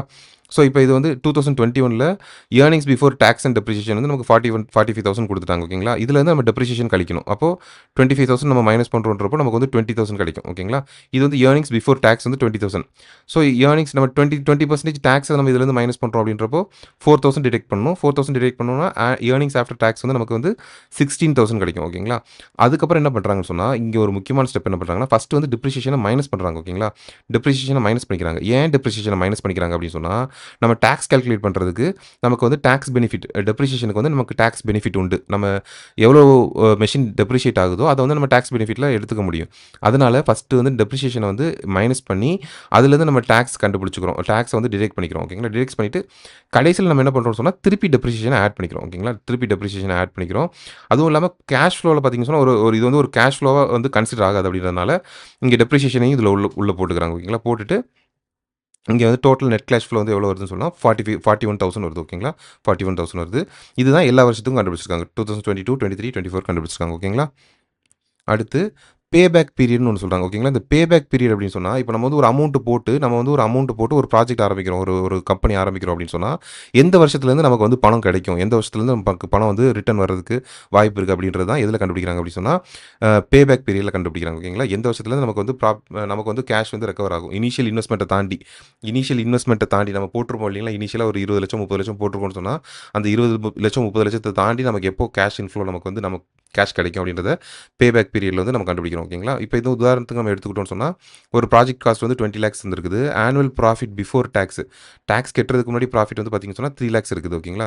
டெப்ரிஷியேஷன் மெத்தடில் 10% per year using the straight line method பண்ணுறாங்க. டேக்ஸ் ரேட் வந்து பார்த்தீங்கன்னு சொன்னால் 10% அப்படின்னு சொல்லி சொல்கிறாங்க. ஓகேங்களா? இப்போ ப்ராஜெக்ட் காஸ்ட் வந்து 20 lakhs, டெப்ரிஷியேஷன் 10% அப்படின்னு சொன்னால் ஆனுவல் டெப்ரிஷியேஷன் வந்து பார்த்தோம்னு சொன்னால் 2 lakhs இருக்கும். ஓகேங்களா? ஆனுவல் டெப்ரிஷியேஷன் 2 lakhs இருக்கும். ஸோ ப்ராஃபிட் பிஃபோர் டேக்ஸ் வந்து நம்ம பார்த்தோம் 3 lakhs பார்த்தோம். அப்போ வந்து இதில் வந்து நம்ம டேக்ஸை நம்ம மைனஸ் பண்ணுறோம். ஓகேங்களா? டேக்ஸை வந்து நம்ம வந்து 50% கொடுத்துருக்காங்க இல்லைங்களா டேக்ஸ் ரேட்டு. ஸோ டேக்ஸை மைனஸ் பண்ணோம்னு சொன்னால் 1,50,000 வரும். ஓகேங்களா? ஸோ திரும்ப இந்த நம்ம வந்து 1,50,000 ப்ராஃபிட் ஆஃப்டர் டேக்ஸ் கண்டுபிடிச்சோம் இல்லைங்களா? அது கூட நம்ம டெப்ரிஷியேஷன் ஆட் பண்ணோம் அப்படின்னு சொன்னால் நமக்கு வந்து 3,50,000 கிடச்சிரும். ஓகேங்களா? இது வந்து டோட்டல் ஆனுவல் கேஷ் ஃப்ளோ நமக்கு கிடச்சிரும். 3,50,000 நமக்கு கிடச்சிரும்.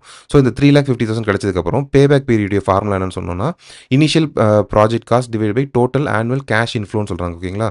ஸோ இனிஷியல் ப்ராஜெக்ட் காஸ்ட் வந்து நமக்கு வந்து 20 lakhs. ஓகேங்களா? 20 lakhs divide by 3,50,000 per year. ஓகேங்களா? ஒரு ஆனுவலும் நமக்கு கேஷ் இன்ஃப்ளோ வந்து 3,50,000 வருது. ஸோ போட்டோம்னு சொன்னால் 5.71 இயர்ஸில் தான் நம்ம வந்து இந்த ப்ராஜெக்ட்டுக்கு ஆனால் இன்வெஸ்ட்மெண்ட்டை தாண்டி நமக்கு கேஷ் எடுக்க ஆரம்பிப்போம். ஓகேங்களா? ஸோ இதுதான் பேபேக் பீரியடோட கேல்குலேஷன். ஓகேங்களா?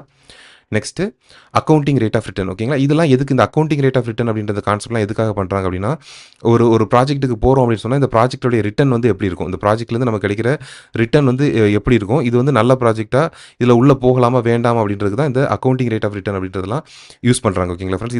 இதுக்கப்புறம் நெட் ப்ரெசென்ட் வேல்யூன்றது பார்ப்போம். அதுவுமே பார்த்தீங்கன்னு சொன்னால் நம்ம இந்த ப்ராஜெக்ட்டுக்கு உள்ளே போகலாமா வேண்டாமா அப்படின்றத ஐடென்டிஃபை பண்ணுறது தான். ஓகேங்களா? இது வந்து ஒரு எக்ஸாம்பிள் சொல்கிறாங்க, அதை லைட்டாக பார்த்துக்கலாம். இப்போ இனிஷியல் இன்வெஸ்ட்மெண்ட் பார்த்தீங்கன்னு சொன்னா 3 லேக்ஸ் இருக்குது. ஓகேங்களா. இனிஷியல் இன்வெஸ்ட்மெண்ட் ஒரு ஒரு ப்ராஜெக்ட்ல ஒரு மெஷின் வாங்குறாங்க. இனிஷியல் இன்வெஸ்ட்மெண்ட் 3 லேக்ஸ் இருக்குது. சால்வேஜ் வேல்யூ வந்து 90,000 ஓகேங்களா. ப்ராஜெக்ட் லைஃப் பார்த்தீங்கன்னு சொன்னா 3 இயர்ஸ் இருக்குது. ஓகேங்களா.